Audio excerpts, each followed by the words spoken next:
Assalamualaikum warahmatullahi wabarakatuh.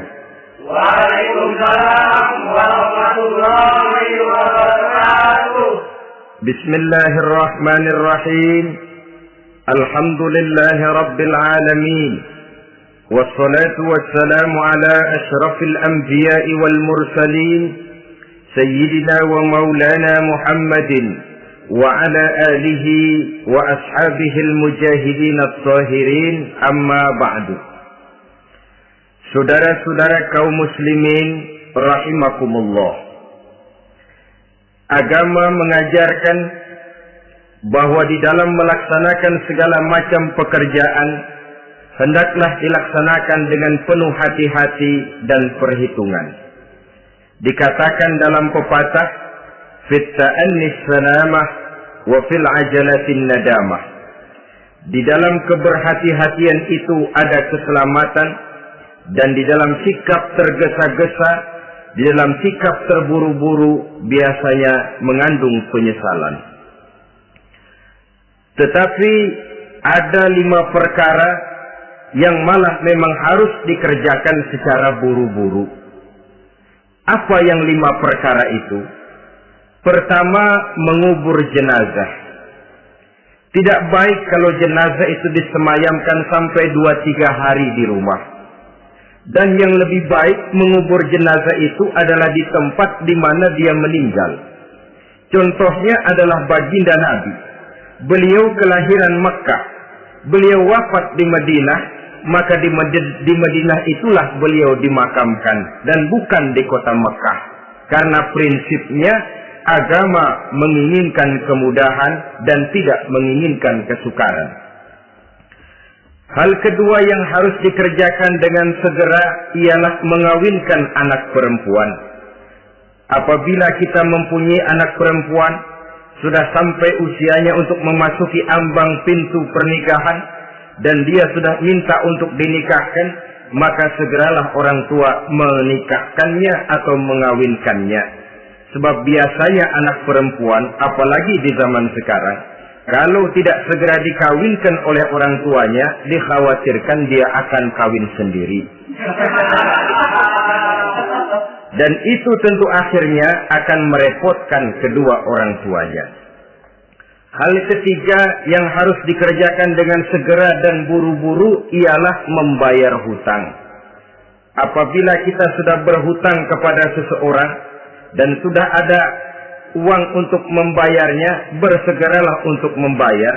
So kalau ditunda besok, lusa atau hari minggu depan, dikhawatirkan uangnya akan terpakai untuk kepentingan-kepentingan yang lain, dan hutang akan tetap tinggal hutang, tidak pernah terbayar adanya. Hal keempat yang harus disegerakan ialah menghidangkan makanan untuk orang musafir yang kebetulan menjadi tamu di rumah kita. Dan hal yang kelima yang harus dilakukan dengan buru-buru, dengan segera bertaubat apabila mengerjakan perbuatan dosa. Hal kelima inilah yang akan kita bicarakan pada pertemuan kita kali ini, yaitu tentang taubat kepada Allah Subhanahu wa ta'ala. Taubat berasal dari kata-kata taba yatubu, yang isim masdarnya adalah taubatan. Artinya sama dengan roja'a yarji'u, ada ya'udu, pulang atau kembali. Bertobat maksudnya kembali dari yang dilarang oleh Allah. Kalau dalam perjalanan hidup ini kita suka menerjang larangan-larangan Allah, melaksanakan apa-apa yang dilarang olehnya, maka taubat artinya meninggalkan larangan-larangan itu dan kembali kepada apa yang diperintah oleh Allah Subhanahu wa ta'ala. Kenapa taubat ini harus disegerakan? Karena makhluk bernama manusia ini sulit melepaskan diri dari dosa dan salah. Nabi bersabda, "Kullu bani Adam khata'un, wa khairul khata'ina tawwabun." Setiap anak Adam, yakni setiap manusia, pasti mempunyai dosa dan kesalahan. Dan sebaik-baik orang yang mempunyai dosa dan kesalahan ialah orang yang segera bertaubat. Dengan kata lain, orang yang baik sesungguhnya bukanlah orang yang tidak punya salah, karena tidak ada orangnya yang tidak punya salah. Tetapi orang yang baik adalah orang yang apabila melakukan kesalahan, dia segera sadar, dijadikannya kesalahan itu sebagai pelajaran untuk tidak diulanginya lagi pada masa-masa yang akan datang. Inilah yang digambarkan oleh Allah Subhanahu wa taala dalam surah Ali Imran ayat 135.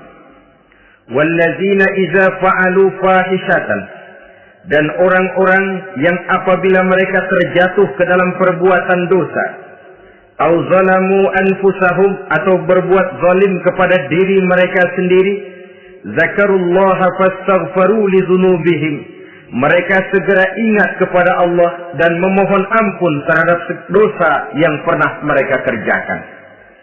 Saudara-saudara kaum muslimin rahimakumullah, sejak awalnya iblis memang sudah memproklamirkan diri di hadapan Allah Subhanahu wa taala. Apa kata iblis? Ya Rabbi wa izzatika la azalu aghwi bani adama ma damat arwahuhum fi ajsadihim.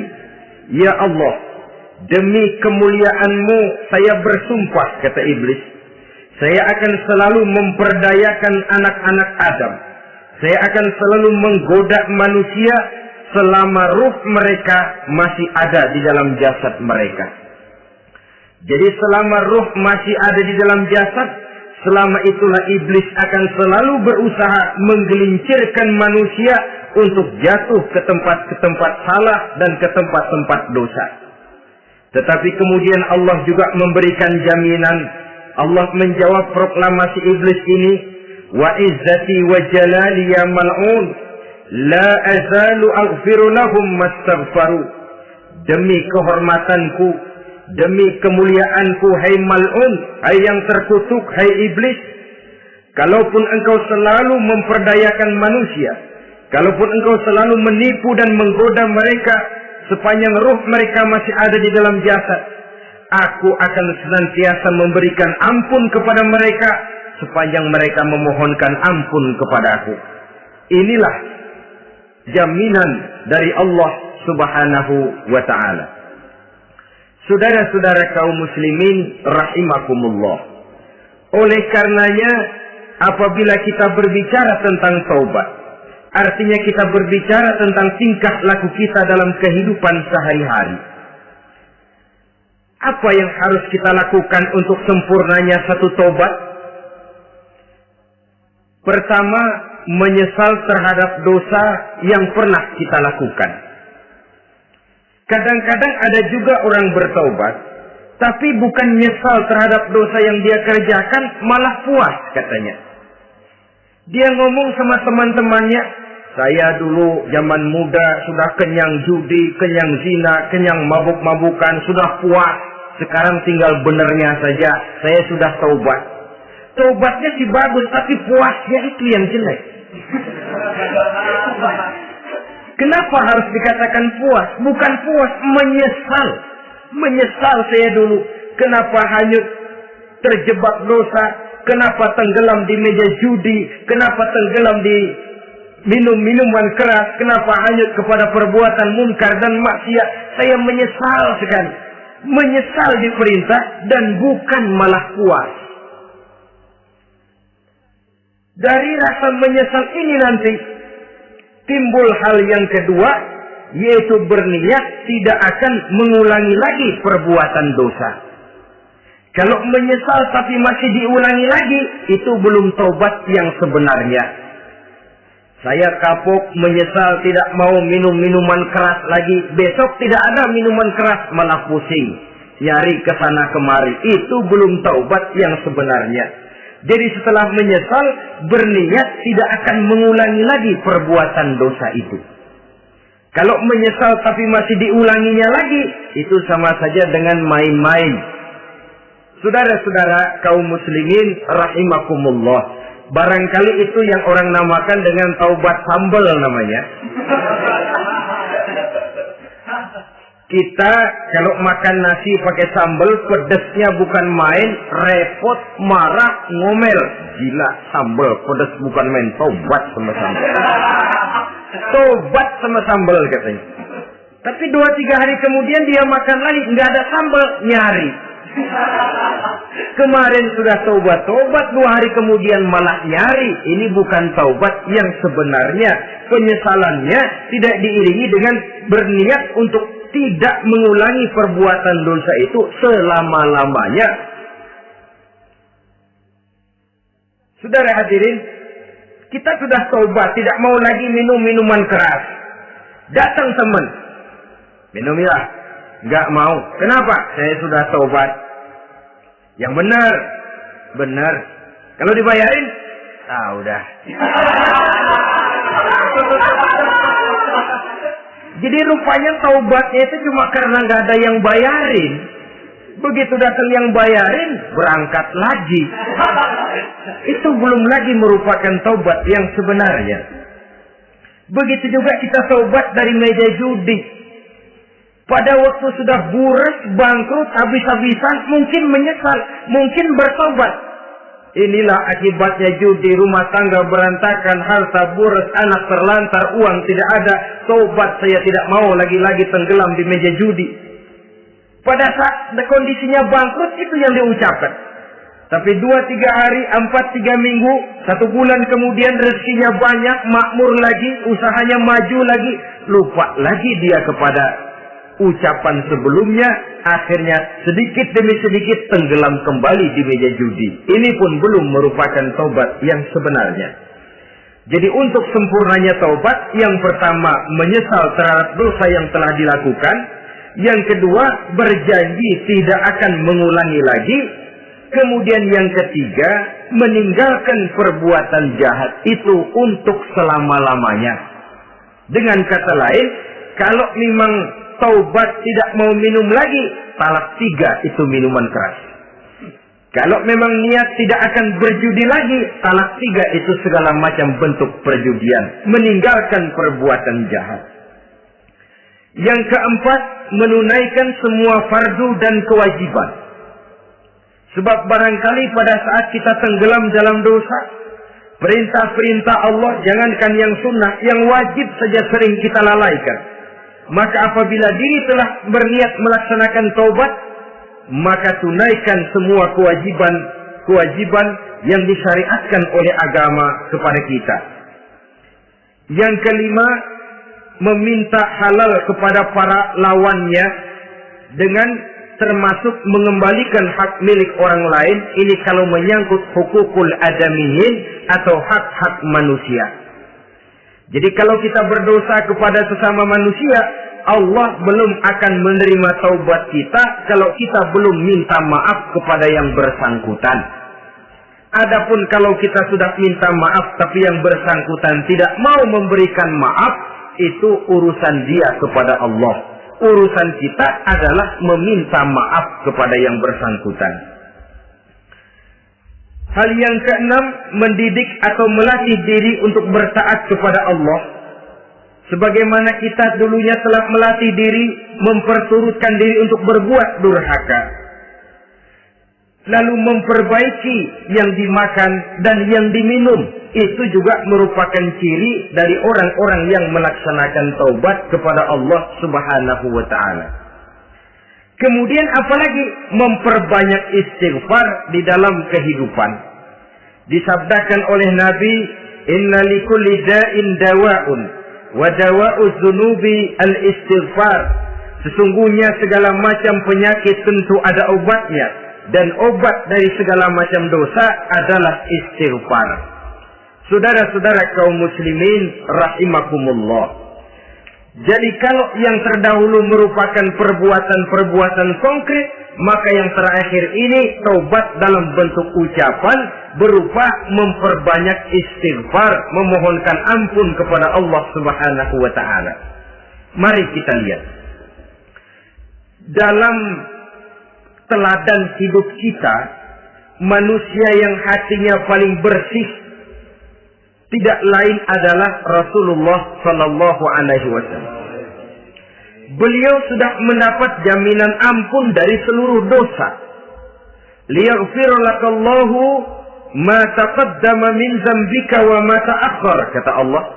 Muhammad, dosamu yang dahulu, dosamu yang sekarang, dosamu yang akan datang jikalau memang ada, seluruhnya sudah mendapat jaminan ampun dari Allah. Tetapi coba lihat dari sejarah perjalanan hidup yang mulia ini. Sungguh pun beliau sudah nyata-nyata mendapat jaminan ampun dari Allah.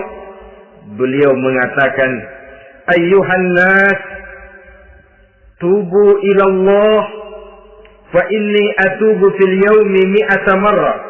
Wahai manusia, bertaubatlah kepada Allah. Maka sesungguhnya saya, kata beliau, dalam satu hari bertaubat 100 kali kepada Allah. Dalam riwayat yang lain, 70 marrah, 70 kali beliau mengucapkan istighfar minimalnya dalam sehari semalam. Orang yang sudah nyata-nyata mendapat jaminan ampun dari Allah ini, satu hari satu malam istighfarnya minimal 70 kali. Apatah lagi kita yang nyata-nyata belum mendapat jaminan ampun dari Allah. Di dalam satu hadis diriwayatkan bahwa iblis laknatullah alaih pernah berkata, ahlaktun nasa bizzunubi wal ma'asi. Aku rusak dan aku hancurkan kehidupan manusia dengan dosa dan dengan segala macam perbuatan maksiat. Iblis menghancurkan manusia dengan menanamkan kegemaran berbuat dosa dan menanamkan kesukaan untuk bergelimang dalam dunia maksiat. Tetapi kemudian iblis mengakui, wa ahlakuni bila ilaha illallah wal istighfar. Tetapi kemudian terbalik, manusia menghancurkan aku dengan kalimat la ilaha illallah dan dengan istighfar, yakni mengucapkan astaghfirullahalazim. Inilah senjata pemungkas menghadapi upaya iblis untuk menghancurkan manusia. Kalau iblis menghancurkan manusia dengan perbuatan dosa, dengan menenggelamkan manusia ke dalam perbuatan-perbuatan maksiat, hendaknya kita sadar. Pada saat kita terdorong untuk melakukan perbuatan dosa, kita lalu sadar inilah perangkap iblis untuk membinasakan saya. Pada saat kita terjebak ke dalam perbuatan maksiat dan munkarat, ingatlah baik-baik, inilah perangkap iblis untuk merusak dan membinasakan saya. Maka hancurkan perangkap iblis, hancurkan tipu daya dan usaha iblis itu dengan apa? Dengan kalimat la ilaha illallah dan dengan memperbanyak istighfar. Falamma ra'aitu dzalik, ketika aku lihat hal itu, kata iblis, mereka hancurkan kita dengan dosa dan maksiat, dan kita hancurkan mereka dengan la ilaha illallah dan istighfar. Diamkah iblis? Puaskah iblis? Ternyata tidak. Apabila aku lihat usaha manusia itu, ahlaktuhum bil huda, ahlaktuhum bil hawa, wa hum yahsabuna annahum muhtadun.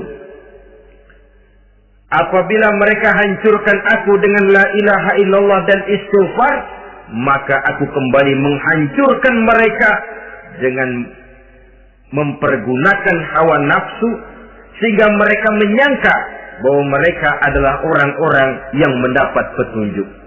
Ditanamkan dalam diri kita perasaan bahwa kitalah orang yang paling benar, itu pun tipu daya iblis. Maka orang pintar itu baik, tapi merasa pintar itu jelek. Orang benar itu bagus, tapi merasa benar itu tidak baik.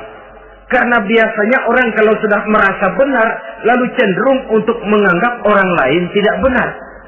Kalau sudah begitu, dia akan mengklaim diri, sayalah orang yang paling benar, yang lain tidak benar semuanya. Itu termasuk perangkap iblis juga. Setelah kita gempur mereka dengan kalimat tahlil dan dengan kalimat istighfar. Saudara-saudara kaum muslimin rahimakumullah, Allah Maha Pengasih dan Maha Penyayang. Ia akan mengampunkan perbuatan yang bersifat salah dari manusia, Hanya manusia saja yang kadang-kadang bodoh, tidak mau mengampuni dan memaafkan dirinya sendiri, dengan membiarkan dirinya terseret berlarut-larut dalam dosa tanpa keinginan untuk bertaubat.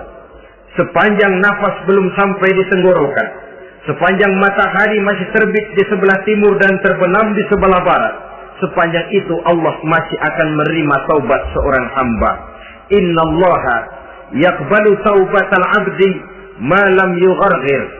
Allah akan senantiasa menerima taubat seorang hamba sebelum nafasnya sampai di tenggorokan. Apabila nafas sudah sampai di tenggorokan, maka taubat sudah terlambat adanya. Lalu yang konkret di dalam kehidupan ini, apa ciri-ciri dari orang yang melaksanakan taubat itu? Seorang ahli hikmah berkata, pertama, orang yang taubat itu kelihatan bahwa dalam kehidupan ini dia mampu menjaga lidahnya dari ucapan yang berlebih-lebihan, dari ucapan yang tidak ada manfaatnya, dari ucapan yang mengandung dosa, namimah, mengadu domba, dan ucapan-ucapan yang merugikan orang lain. Orang yang taubat kelihatan dari lidahnya. Ini yang konkret. Yang kedua, orang yang taubat itu cirinya tidak ada lagi rasa dengki di hatinya. Tidak ada keinginan untuk membenci dan memusuhi orang lain. Kenapa? Dia sudah sibuk memikirkan kekurangan dirinya sendiri. Sehingga tidak ada waktu lagi untuk mengorek-ngorek, mencari-cari aib dan kekurangan pada diri orang lain. Ini makna ucapan Nabi, tuba liman syaghalahu aibuhu an uyubin nas. Beruntunglah orang yang kekurangan pada dirinya menyebabkan dia cukup sibuk sehingga tidak sempat mencari-cari dan mengorek-ngorek aib dan kekurangan orang lain. Berbeda dengan orang yang masih jauh dari sikap taubat. Selalu berusaha mencari dan mengorek-ngorek kekurangan orang lain, sementara aib dan kekurangan dirinya diumpetin. Ini namanya ilmu kancil. Orang lain disorotin, dia zalim. Ngumpet. Kerjanya apa? Monten orang lain saja. Dia sendiri tidak mau diponten dan tidak mau memonten dirinya. Akibatnya apa? Sikap introspeksi tidak ada. Sikap mawas diri hilang. Sikap melihat, bercermin terhadap pribadinya sendiri hilang. Yang ada cuma menilai orang lain saja. Jadi adapun orang yang sudah bertaubat ini, di hatinya tidak ada dengki. Melihat orang lain mendapat nikmat, alhamdulillah, dia ikut bersyukur. Lain dengan orang yang jauh dari taubat. Tetangganya dapat nikmat, dia meriang. Tidak senang hatinya melihat orang lain senang. Orang melarat malah tepuk tangan. Saudara hadirin yang saya muliakan, orang yang semacam ini pada hakikatnya selalu disiksa oleh perasaannya sendiri. Kalau tetangganya yang kaya, ditanya kemana dukunnya. Tapi kalau tetangganya jatuh melarat, dia tepuk tangan, gembira bukan main. Lain dengan orang yang sudah bertobat, hasud itu hilang dari dirinya. So hasud inilah yang akan memakan kebaikan yang kita kerjakan. Kata Nabi, hasud itu bisa memakan kebajikan seperti api memakan kayu bakar. Allahu Akbar. Puasa kita, zakat kita, sholat kita, habis kafas dimakan oleh sifat hasud. Tidak terasa, tapi begitu kita punya sifat dengki kepada orang lain, maka sholat kita dimakan oleh dengki tadi. Puasa kita dimakan oleh dengki tadi. Segala macam kebaikan yang kita kerjakan dihabis dimakan oleh si dengki tadi. Seperti api memakan kayu bakar, cepat sekali. Itulah sebabnya bagaimanapun banyak kebaikan yang sudah kita kerjakan, jangan bangga dan jangan lalai. Sebaliknya, bagaimanapun besar dosa dan kesalahan yang pernah kita lakukan, jangan putus asa dari rahmatnya Allah Subhanahu wa ta'ala. Jadi yang kedua, ciri orang yang bertaubat, di hatinya tidak ada dengki dan tidak ada rasa ingin memusuhi orang lain.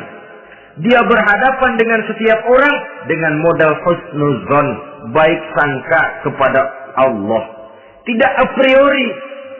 Kadang-kadang ada orang ketemu saja baru tapi sudah punya rasa jelek. Diperturutkannya suuzonnya. Yang ketiga, ciri orang bertaubat itu menjauhkan diri dari pergaul dengan orang-orang jahat.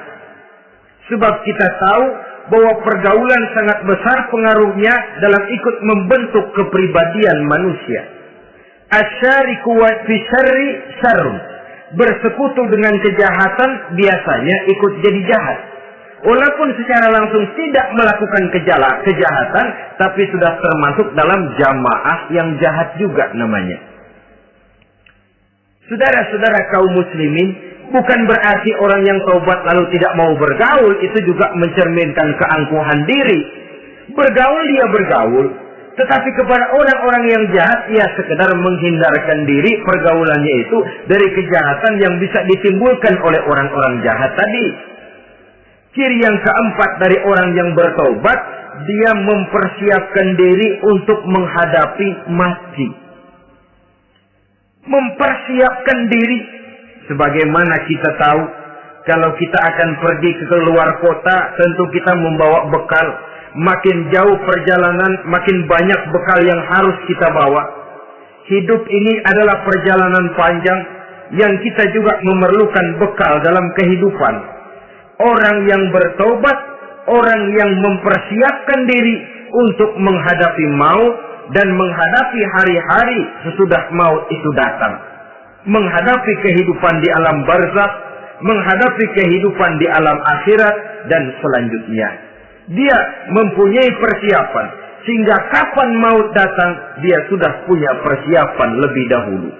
Saudara, kalau kita siap dipukul orang, pada saat pukulan itu datang, rasanya sakitnya agak lebih kurang daripada kita tidak pernah siap untuk dipukul. Walaupun bobot pukulannya sama, tapi kita akan lebih punya daya tahan kalau kita sudah siap. Oleh karena itu, orang yang bertobat, orang yang mempunyai persiapan untuk menghadapi mati. Tidak hanya untuk menghadapi mati, tapi juga menghadapi hidup di seberang kematian nanti. Maka karenanya, dia sibuk dengan dunianya, tapi juga dia lebih sibuk dengan akhiratnya. Dia tenggelam dalam berbagai macam kesibukan dunia, lain saat dia memfanakan diri untuk membekali diri menghadapi kehidupan sesudah hidup yang sekarang ini.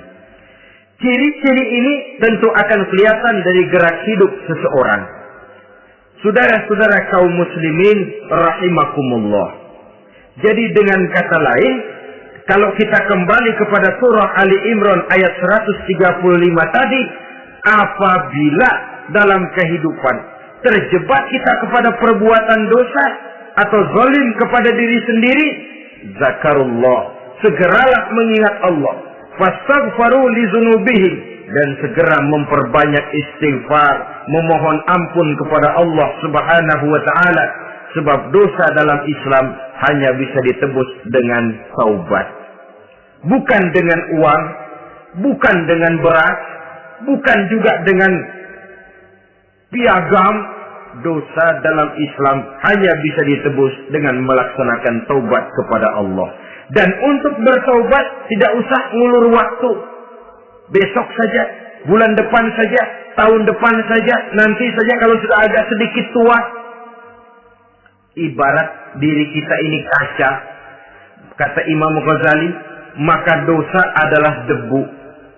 Apabila kaca kena debu, sedikit nempel debu, lalu dilap, sedikit nempel debu, terus dilap lagi, insya Allah kaca akan tetap bersih. Tapi kalau kita menunggu debu sampai banyak, apalagi sampai berurat, berkarat, nanti akan sulit membersihkannya. Demikian hati manusia itu. Kalau sudah dihinggapi oleh dosa, ditumpuknya lagi, berkarat dosa dalam hati, biasanya berat untuk melaksanakan taubat.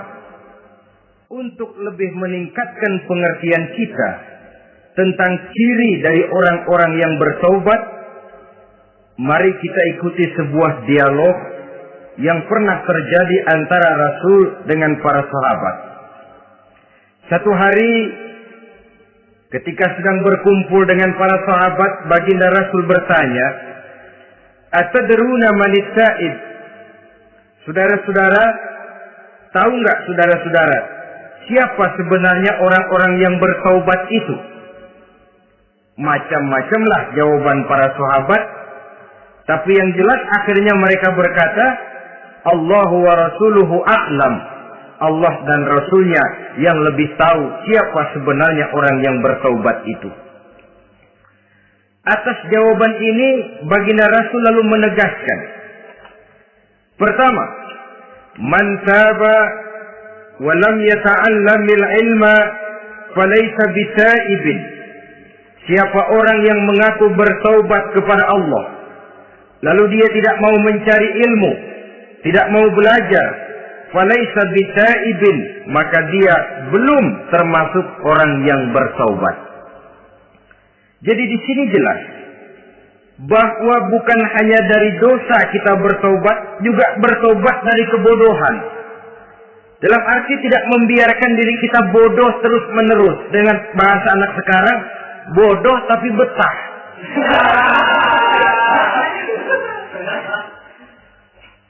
Orang yang mengaku bertaubat tapi tidak menggali ilmu, tidak mau belajar, tidak mau mencari ilmu, tidak hadir di mana majelis taklim, belum dianggap taubat yang sebenarnya. Jadi grafik orang yang taubat itu kelihatan dari kesungguhannya mencari ilmu, menghadiri majelis taklim, menghadiri kuliah-kuliah, ceramah-ceramah dan diskusi-diskusi keagamaan. Rakus dia dengan ilmu pengetahuan agama. Sehingga dengan ilmunya, taubatnya semakin mantap. Ini ciri yang pertama. Lalu beliau bersabda lagi, وَمَنْ تَابَ وَلَمْ يَزْدَدْ فِي الْعِبَادَةِ فَلَيْسَ بِتَائِبٍ. Barang siapa yang mengaku bertaubat, tapi ibadahnya tidak tambah-tambah, maka dia belum termasuk orang yang taubat. Orang yang bertaubat ada grafik peningkatan ibadahnya. Jadi kalau mulutnya taubat, minta ampun, tapi ibadahnya gitu-gitu aja, belum merupakan taubat yang sebenarnya. Jadi pada saat dia melaksanakan taubat, memproklamirkan diri untuk kembali ke jalan Allah, nilai ibadahnya meningkat. Kalau sholatnya tadinya cuma sekedar yang wajib-wajib saja, setelah dia taubat, bertambah melaksanakan yang sunnah, rawatibnya, qobliyah, ba'diyahnya, atau kemudian nawafilnya berupa tahajud, hajat, duha, istikharah, dan sholat-sholat sunnah lainnya. Jadi kelihatan dari peningkatan ibadahnya. Ini ciri yang kedua. Yang ketiga kata Nabi lagi, وَمَنْ تَابَ وَلَمْ يَرْضَ الْخُصَمَاءَ فَلَيْسَ بِتَائِبٍ. Barang siapa yang mengaku bertaubat kepada Allah, tapi dia tidak bisa meridhoi musuh-musuhnya, maka belum lagi dia dianggap orang yang bertaubat. Meridhoi, memaafkan musuh. Saudara, memberi maaf itu lebih sulit daripada minta maaf. Tapi memberi maaf lebih mulia daripada minta maaf. Minta maaf gampang, memberi maaf yang sulit. Karena itu orang yang memberi maaf menunjukkan jiwa yang lebih luhur daripada orang yang minta maaf. Sebab apa? Posisi orang yang memberi maaf kan posisi orang yang menang. Biasanya dalam posisi menang orang gampang congkak dan sombong. Orang datang minta maaf kepada kita, lalu timbul keseganan. Iya, minta maaf sih gampang. Memberi maaf itu yang sulit, tapi itu yang sangat dianjurkan. Dan itu merupakan ciri dari orang-orang yang bertaubat. Lalu apalagi? وَمَنْ تَابَ وَلَمْ يُغَيِّرْ لِبَاسَهُ وَزِينَتَهُ فَلَيْسَ بِتَائِبٍ. Barang siapa yang mengaku bertaubat, tetapi pakaian dan perhiasannya tidak berubah, maka dia belum lagi dianggap bertobat. Orang bilang pakaian memang kulit, yang penting isi. Tetapi bagaimanapun kulit mencerminkan isi. Dari pakaian kita bisa mengkaji kepribadian seseorang. Saya berpendapat bahwa pakaian penting, kulit juga penting. Kulit penting, isi penting. Kulit tanpa isi tidak ada artinya. Isi tanpa kulit juga meragukan orang. Wah, yang penting kan isinya, kulitnya gimana saja. Saya mau tanya, saudara dapat duren di jalanan, isi aja nggak ada kulitnya. Kira-kira dimakan nggak duren? Paling kurang akan menimbulkan keraguan, jangan-jangan sudah dicampur racun ini. Jadi dengan demikian orang yang bertaubat ini kelihatan dari cara berpakaian, cara berhias diri, tidak over. Dia kembali kepada fungsi berpakaian. Dalam Islam kan sesungguhnya fungsi pakaian itu yang paling utama. Pertama, nutup aurat. Itu ukurannya. Yang kedua, pantas. Yang ketiga, baru soal mode. Di zaman kita sekarang terbalik. Mode nomor 1, pantas belakangan, nutup aurat apa tidak nomor 16.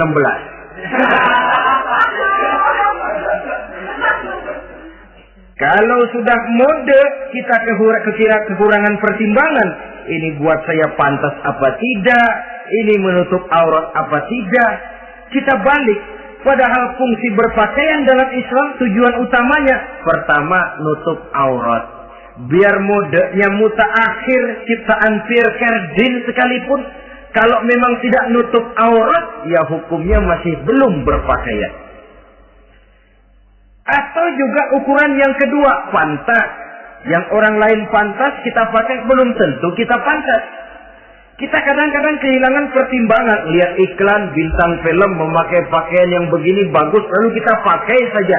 Ya tentu namanya bintang film.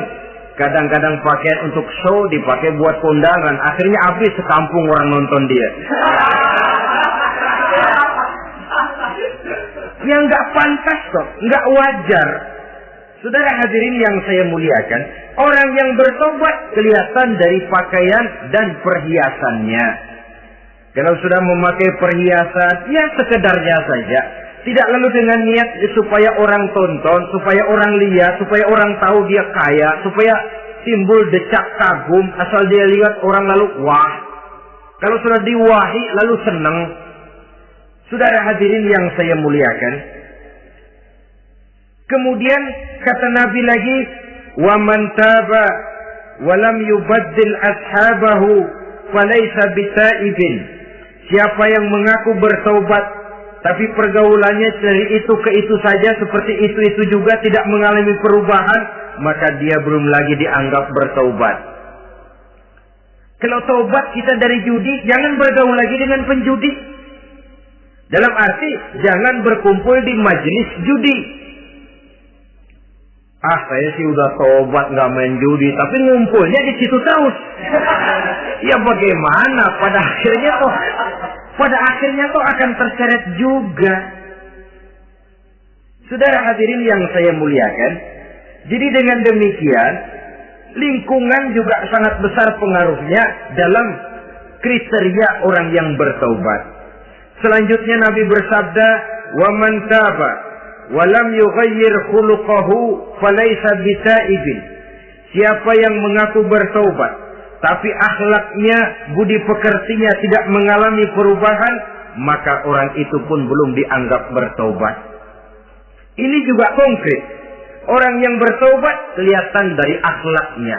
Kalau kemarin sama orang tua songong, kurang ajar, nyelongcong, maka setelah taubat dia berakhlak kepada orang tua.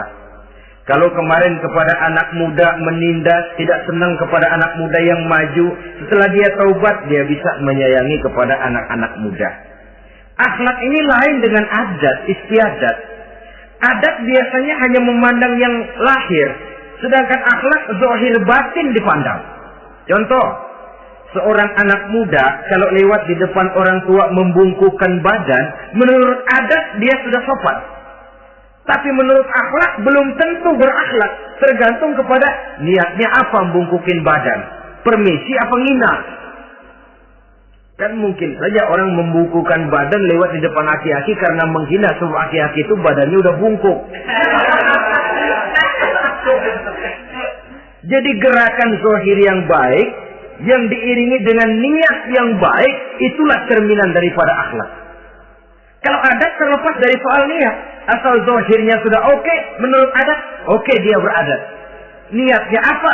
Adat tidak pernah menilai. Maka orang yang bertaubat pun kelihatan dari akhlaknya, dan akhlak itu adalah keseluruhan tingkah hidup manusia. Cara berjalan ada akhlak, cara makan ada akhlak, cara duduk ada akhlak, cara tidur ada akhlak. Sehingga pantas ketika Siti Aisyah ditanya, Aisyah, Rasulullah itu akhlaknya apa sih? Beliau menjawab, karena Rasulullah khuluquhul Quran. Rasulullah itu akhlaknya Quran. Sehingga di kalangan ilmuwan lalu ada ungkapan bahwa Nabi Muhammad adalah Quran berjalan. Maksudnya seluruh konsepsi Quran sudah diterjemahkan dalam kehidupan Nabi.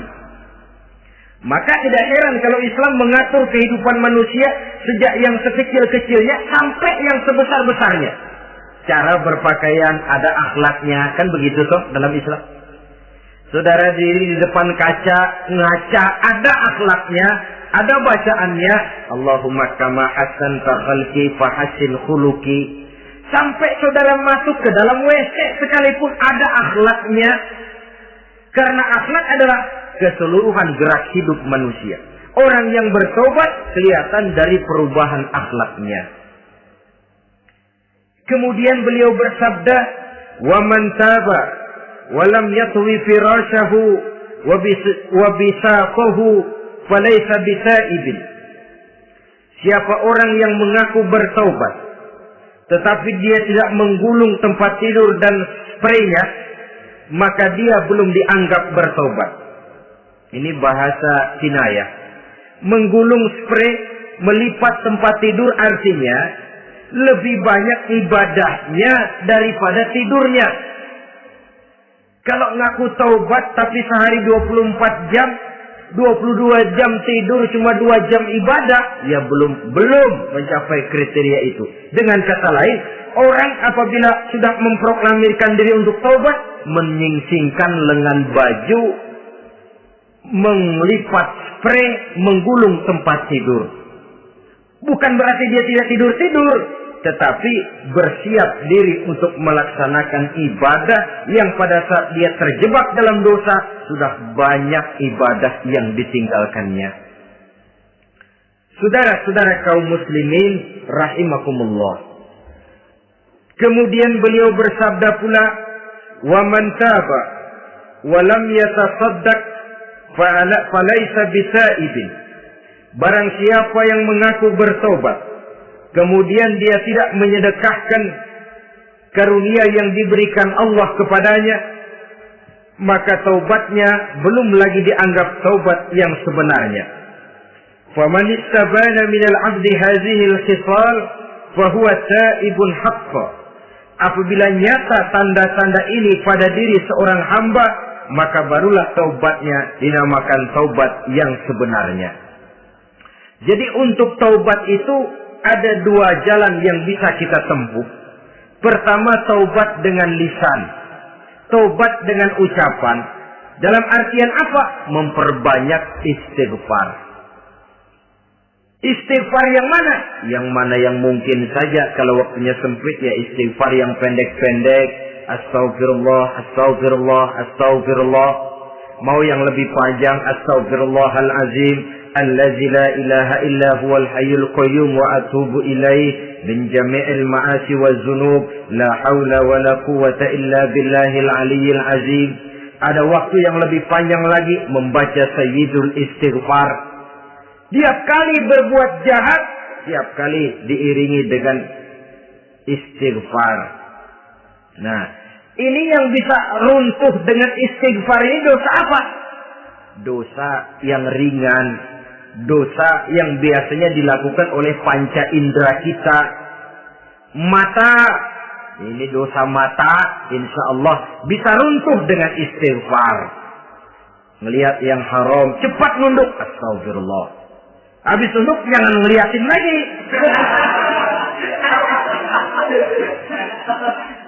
Kadang-kadang ngelihat nunduk, istighfar, melotot lagi, istighfar lagi.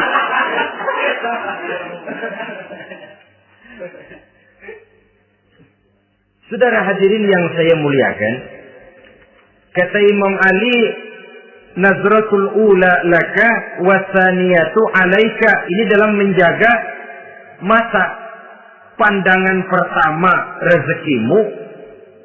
Kelihatan, namanya kelihatan kan rezeki.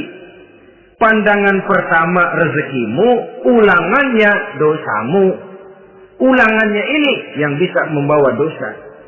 Dosa karena lidah, mengucapkan kata-kata yang menyakitkan orang. Dengan istighfar, insya Allah runtuh. Adapun dosa-dosa besar lainnya, tentu harus dengan perbuatan. Tidak cukup dengan sekedar istighfar saja. Perbuatannya apa? Itulah seperti yang sudah saya sampaikan pada ciri-ciri orang yang bertaubat tadi. Oleh karenanya, beruntunglah kita masih diberikan umur oleh Allah. Sehingga segala dosa dan kesalahan yang kita lakukan, kita masih punya kesempatan untuk mengadakan pemutihan, bertaubat kepada Allah. Nah, apa kemudahan yang diberikan Allah kepada orang yang melazimkan istighfar di dalam hidupnya? Pertama, kata Nabi, man lazimal istighfar, siapa orang yang melazimkan, membiasakan diri istighfar, diberikan keistimewaan oleh Allah. Pertama, ja'alallahu lahu min kulli dhiqin makhraja. Allah akan memberikan jalan keluar untuknya dari segala macam kesulitan. Hidup ini kan problem. Makin tinggi status sosial, makin banyak urusan. Urusan akan selesai apabila hidup di dunia selesai. Kita menyangka orang lain lebih enak dari kita, padahal tiap orang punya urusan. Yang namanya enak barangkali persis seperti pelangi biang lala itu. Tidak pernah di atas kepala kita, di atas kepala orang lain saja. Begitu kita memandang keenakan dalam hidup ini. Petani bilang pedagang enak, pedagang bilang petani enak. Tapi begitulah keenakan itu. Orang yang melazimkan istighfar, dia akan diberikan jalan keluar dari segala macam kesulitan.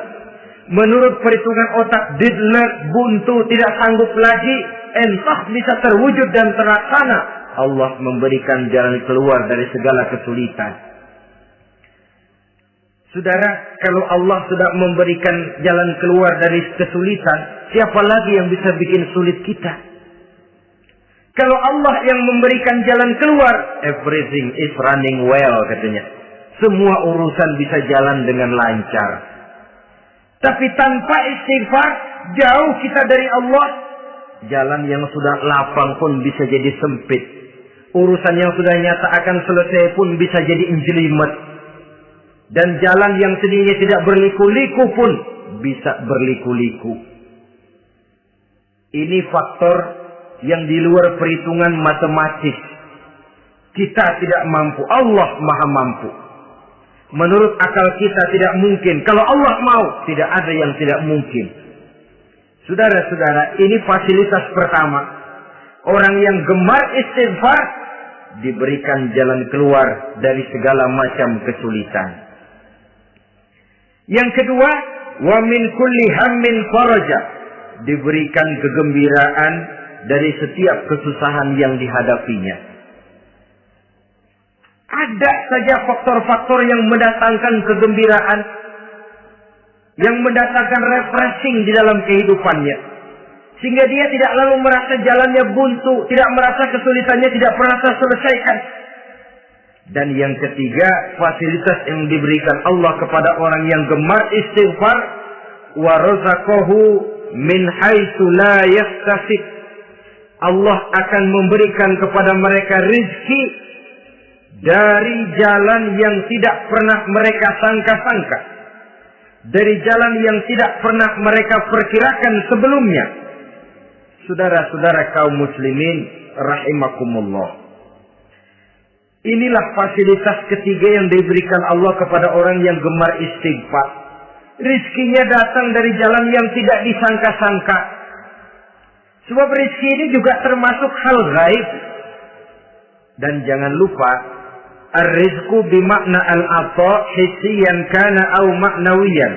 Rizki adalah pemberian baik yang konkret maupun yang abstrak.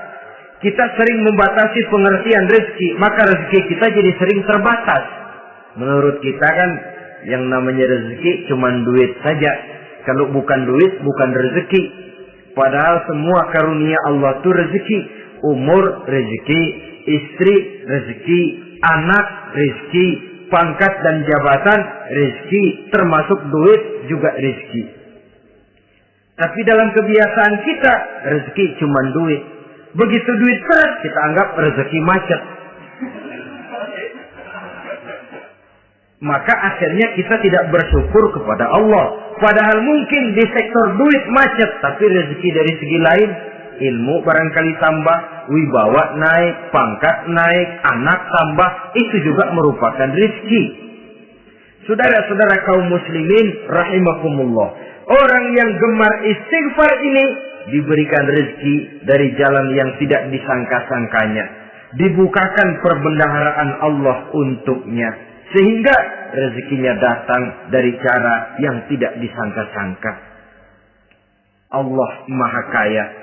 Kalau dia mau, la mani'a lima a'taita wa la mu'tiya lima mana'ta. Tidak satu kekuatan pun yang mampu mencegah apa yang hendak diberikan Allah. Dan tidak satu kekuatan pun yang sanggup memberikan apa yang dicegah oleh Allah Subhanahu wa ta'ala. Ini keistimewaan yang diberikan Allah kepada mereka yang gemar beristighfar di dalam kehidupan ini. Jangan lagi berpikir, gue sih nggak punya dosa, istighfar amat. Sombong, saudara-saudara. Manusia itu lebih baik merasa banyak dosa daripada merasa tidak punya dosa. Tanda orang bahagia, kata Nabi 4. Pertama, orang yang selalu ingat kepada kesalahan yang pernah dia lakukan. Itu orang bahagia. Selalu ingat kepada kesalahan yang pernah dilakukannya. Sehingga pada saat akan melakukan kesalahan yang baru, dia mikir-mikir. Dosa gue yang kemarin udah 3 keranjang, ini nambah lagi. Ingatannya terhadap kesalahan yang lalu akan merupakan langkah preventif yang mencegah dirinya untuk tidak menambah kesalahannya. Orang bahagia, orang yang selalu ingat kesalahan yang pernah dia lakukan, terbayang di pelupuk mata, bukan ngumpet-ngumpetin dosa, sebab apa yang mau kita umpetin di hadapan Allah. Yang kedua, tanda orang bahagia itu orang yang selalu melupakan kebaikannya. Kalau dia berbuat baik, dia lupakan. Dia anggap dirinya belum pernah berbuat baik. Sehingga di mana ada kebaikan, dia tidak bisa ikut. Dia merasa sangat rugi. Sebab dia anggap dirinya belum pernah berbuat baik. Yang ketiga, tanda orang bahagia. Dalam urusan dunia, dia lihat ke bawah. Sehingga timbul rasa syukurnya. Bahwa kalau dia sengsara masih banyak yang lebih sengsara dari dia. Bahwa kalau dia miskin masih jauh lebih banyak yang miskin dari dia. Bahwa kalau dia menemui kesulitan masih banyak yang jauh lebih sulit dari dia. Dengan cara itu jiwanya akan lapang, hidupnya akan tenang, dan dia tidak pernah ingkar kepada nikmat yang diberikan Allah. Sebaliknya yang keempat, tanda orang bahagia itu dalam urusan akhirat dia lihat ke atas. Dunia, lihat yang bawah. Akhirat, lihat yang atas. Kalau dia bisa sholat, kenapa saya tidak? Kalau dia sanggup puasa, kenapa saya tidak? Kalau dia bisa baca Quran, kenapa saya tidak? Timbul panas, nyontok ibadah mendatangkan kebahagiaan. Rakus ibadah malah dianjurkan. Rakus dunia malah tercela. Nah, lawanannya orang celaka, saudara-saudara. Orang celaka juga tandanya 4 lawanan yang tadi itu. Pertama, orang yang selalu melupakan kesalahannya. Kalau berbuat dosa lupa, sok bersih. Alah, dosa gue mah dikit. Saudara hadirin yang saya muliakan, orang yang selalu melupakan kesalahan, menganggap dirinya bersih, akhirnya kalau ingin berbuat dosa nggak dimikir-mikir. Tidak ada lagi yang ditimbang-timbang. Selanjutnya, yang kedua, orang celaka itu orang yang selalu mengingat kebaikannya. Akhirnya apa? Timbul sifat nepuk dada, membanggakan jasa. Lahirlah pahlawan-pahlawan kesiangan. Selalu membanggakan diri, nepuk dada. Kalau enggak saya. Itu masjid, kalau enggak saya. Itu pesantren, kalau enggak saya. Itu umat, kalau enggak saya. Memangnya kalau enggak sampean kenapa? Orang yang celaka adalah orang yang selalu menghitung-hitung kebaikan yang pernah dikerjakannya. Keikhlasannya kurang, makin dia hitung, makin kurang nilai pahalanya. Makanya kalau berbuat baik, ya anggap saja buang sampah, gak usah ditengok-tengok, gak usah diingat-ingat, dan gak usah mengharap orang yang kita tempat berbuat baik akan membalas kebaikan. Saudara hadirin yang saya muliakan, yang ketiga, tanda orang celaka dalam urusan dunia melihatnya ke atas. Panasnya timbul. Sirik dan dengkinya naik. Rakusnya jadi.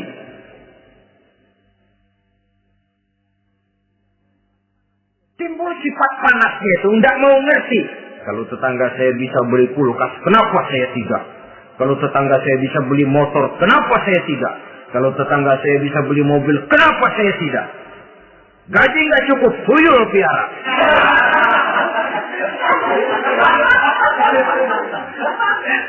Orang itu kalau sudah didorong oleh rakus kan bisa jadi menghalalkan segala macam cara untuk mencapai tujuan. Dibakar oleh sifat tamak dan rakus bin serakah. Nah, kalau sudah didorong oleh rasa rakus, yang segera tersingkir pertama rasa malu. Orang kalau sudah rakus nggak ada malunya, rasa malunya hilang. Padahal syarat jadi orang itu kan kalau punya rasa malu. Nggak punya rasa malu, kurang syarat jadi orang. Akan bagaimana jadinya masyarakat, bahkan bangsa dan negara, kalau rakyatnya sudah tidak punya rasa malu.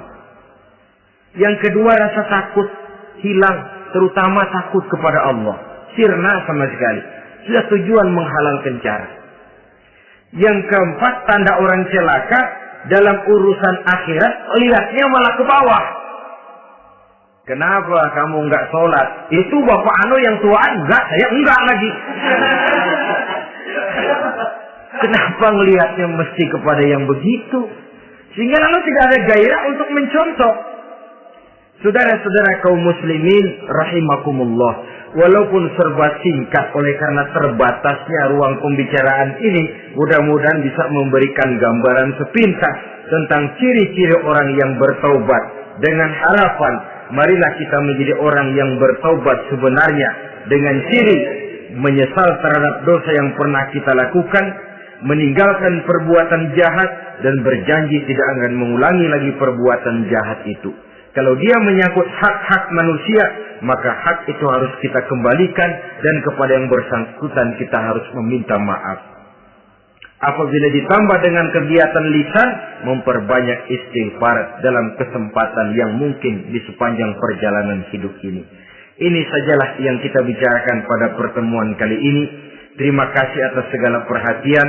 Mohon maaf atas segala kekurangan. Usikum wa nafsi bitaqwallah. Wassalamualaikum warahmatullahi wabarakatuh. Waalaikumsalam warahmatullahi wabarakatuh.